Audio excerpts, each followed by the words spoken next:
Hey everyone! So in today's video, we're going to explore the foods and drinks that can be found in the beloved children's book, Alice's Adventures in Wonderland, written by Lewis Carroll. Now, this book was first published in 1865, and we all remember those absurd scenarios that happen throughout the book that make us all chuckle, and of course, the iconic and endearing anthropomorphic creatures that are sprinkled throughout the story. Well, I've often seen a cat without a grin, but a grin without a cat... It's safe to say that it's a book that has captured the hearts of children and adults alike. Now, I was very surprised by the amount of food references that can be found in this novel. I knew, of course, that there were a bunch, and I had a couple in mind, but I did not realize there were so many, so let's jump right in. So we are introduced to orange marmalade very early on in the book. It's the first food that appears. Basically, Alice mentions a jar of sweet orange spread that she finds right after falling down the rabbit hole. Next up, we have milk, which turns out to be Dinah's favorite afternoon tea. Who's Dinah? Why, Dinah's my cat. You see... In chapter 1, page 4, it reads, "I hope they'll remember her saucer of milk at tea time. Dinah, my dear, I wish you were down here with me. There are no mice in the air, I'm afraid. But you might catch a bat, and that's very like a mouse, you know. But do cats eat bats, I wonder?" Dinah, if I had a world of my own, everything would be nonsense. Next up, we have the drink me bottles, which truly are an integral part of any Wonderland menu. And Alice stumbles upon a drink me bottle early on in chapter 1 as she starts to explore Wonderland. Now, at this point, Alice has zero information on the nature of this drink, but she will still, adventurous as she is, go right on ahead and have a sip of it and end up shrinking to 10 inches. You were much more muchier. You've lost your muchness.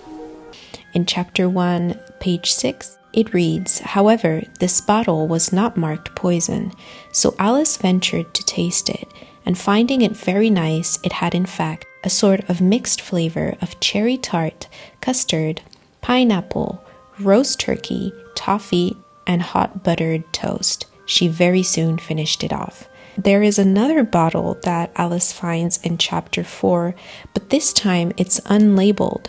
And true to Alice's nature, she will, of course, fearlessly pick it up and drink it, which eventually will lead to her growing very tall. We also find the Eat Me cakes in Wonderland, and really, truly only in a place so wonderful and magical as Wonderland can you gain height rather than weight from eating cake. In chapter 1, page 7, it reads, "Soon her eye fell on a little glass box that was lying under the table. She opened it and found in it a very small cake on which the words 'Eat Me' were beautifully marked in currant." Now, Carroll later details how Alice opens out like the largest telescope that ever was after finishing the currant cake. And in chapter 4, the cakes return when Alice desperately looks for a way to shrink while stuck inside Rabbit's house. Next, we have Comfits. Now, licorice Comfits are another British classic. For those who don't know, Comfits are basically confectionaries consisting of dried fruits, seeds, spices, or nuts, and they're usually coated with a very colorful hard sugar coating. And in Alice's Adventures, Comfits make an appearance in chapter 3, right after the race with all the animals. Page 15, it reads, "Alice had no idea what to do, and in despair she put her hand in her pocket and pulled out a box of Comfits. Luckily, the salt water had not got into it, and handed them round as prizes. There was exactly one apiece all round. The next thing was to eat the Comfits. This caused some noise and confusion, as the large birds complained that they could not taste theirs, and the small ones choked and had to be patted on the back. We'll smoke the monster out, We'll smoke the monster. No, my poor house and furniture. In chapter 4, apples are mentioned. Now, the white rabbit ends up calling upon Pat the gardener for help while Alice remains stuck inside Rabbit's house. And prior to that, Pat was busy digging for apples. Now, turns out these aren't actually apples, because who digs apples anyways? That's not a thing, right? But realizing that they actually mean potatoes, because during the Victorian times, Irish apples was a slang word used to refer to potatoes. Another appearance in chapter 4 are the mushrooms, which are first introduced at the same time as the mysterious blue caterpillar. And since it is Wonderland, these are not your regular mushrooms. So in chapter 4, page 23, it reads, "There was a large mushroom growing near her, about the same height as herself, and when she had looked under it, and on both sides of it, and behind it, it occurred to her that she might as well look and see what was on top of it. She stretched herself up on tiptoe and peeped over the edge of the mushroom, and her eyes immediately met those of a large blue caterpillar that was sitting on the top with its arms folded, quietly smoking a long hookah and taking not the smallest notice of her or of anything else." So in the next couple of chapters, Alice keeps pieces of mushrooms in her pocket and starts nibbling on them as she sees fit to grow and shrink accordingly to her needs at the time. Suet is another ingredient that is mentioned during one of the encounters of Alice with the blue caterpillar, and this is a very common ingredient in many traditional British recipes. They use it in Christmas puddings, in dumplings, and it's basically a fat that is usually from around the kidneys and loin areas of beef, lamb, or mutton. Alice doesn't actually eat any eggs in Wonderland, but they are mentioned in chapter 5 when she encounters the pigeon and candidly starts to express her fondness for eggs, which turns the situation very awkward for her. In chapter 5, page 28, it reads, "I've seen a good many little girls in my time, but never one with such a neck as that. No, you're a serpent, and there's no use denying it. I suppose you'll be telling me next that you never tasted an egg?" "I have tasted eggs, certainly," said Alice, who was a very truthful child. "But little girls eat eggs quite as much as serpents do, you know." There aren't many soups that are mentioned in Wonderland, but there is the peppery soup and the turtle soup that are brought up. The peppery soup appears in chapter 6 when Alice meets the Duchess and the cook. And Alice's repeated sneezing says quite a lot about the levels of pepper that are added to the cauldron. In chapter 6, page 31, it reads, "The door led right into a large kitchen, which was full of smoke from one end to the other. The Duchess was sitting on a three-legged stool in the middle, nursing a baby. The cook was leaning over the fire, stirring a large cauldron, which seemed to be full of soup. There's certainly too much pepper in that soup," Alice said to herself, as well as she could for sneezing. Now it turns out that the Duchess's cook is known for making everyone sneeze, and her love for pepper just cannot be measured.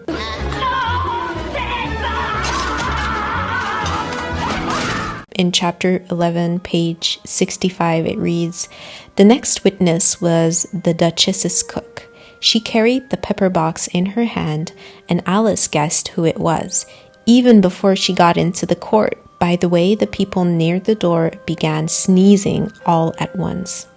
As for turtle soup, it is brought up in chapter 10 during the Mock Turtle's rendition of turtle soup. Figs or pigs? That is the question. Alice's encounter with the charismatic and quirky Cheshire Cat is by far one of the most memorable moments in Wonderland. And there is mention of figs in chapter 6, page 35. It reads, "As she said this, she looked up, and there was the cat again, sitting on a branch of a tree. 'Did you say pig or fig?' said the cat. 'I said pig,' replied Alice. 'And I wish you wouldn't keep appearing and vanishing so suddenly. You make one quite giddy." "All right," said the cat, and this time it vanished quite slowly, beginning with the end of the tail and ending with the grin, which remained some time after the rest of it had gone. Next, we have tea, bread, and butter. Now, this appears in chapter 7 in the modest spread that awaits Alice for afternoon tea with the Mad Hatter, the March Hare, and the Dormouse. And the Hatter goes as far as to appear as a witness at the trial in chapter 11 with his tea and afternoon snack. And in chapter 11, page 62, it reads, "The first witness was the Hatter. He came in with a teacup in one hand and a piece of bread and butter in the other. 'I beg pardon, Your Majesty,' he began, 'for bringing these in, but I hadn't quite finished my tea when I was sent for.'"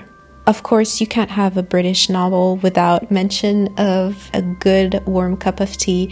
And tea is mentioned one more time after Alice wakes up from her crazy adventures in Wonderland. In chapter 12, page 70, it reads, "I've had such a curious dream," said Alice. And she told her sister, as well as she could remember them, all these strange adventures of hers that you have just been reading about. And when she had finished, her sister kissed her and said, "It was a curious dream, dear, certainly. But now run in to your tea. It's getting late." So Alice got up and ran off, thinking while she ran, as well she might, what a wonderful dream it had been. Wine is also mentioned during tea time in chapter 7, but it ends up being quite confusing because there isn't any wine available to be served to Alice. Have some wine. So in chapter 7, page 36, it reads, "Have some wine," the March Hare said in an encouraging tone. Alice looked all round the table, but there was nothing on it but tea. "I don't see any wine," she remarked. "There isn't any," said the March Hare. "Then it wasn't very civil of you to offer it," said Alice angrily.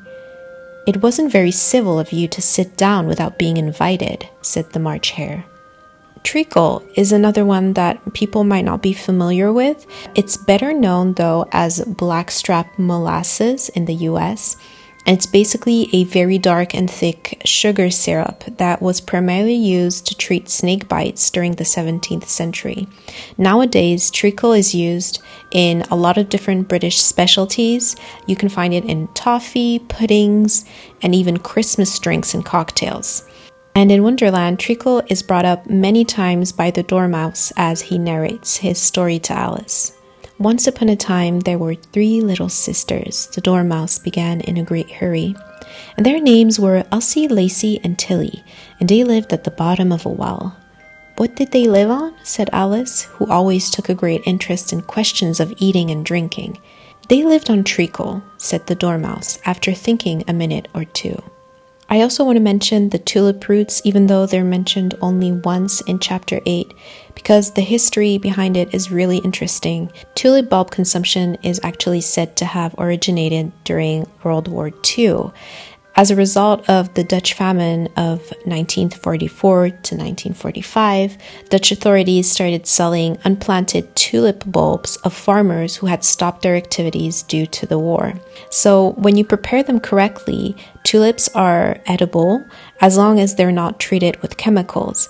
But it is worth noting that the bulbs can be poisonous, and when eaten in large amounts, it can result in severe clinical signs, including dizziness, vomiting, and even convulsions.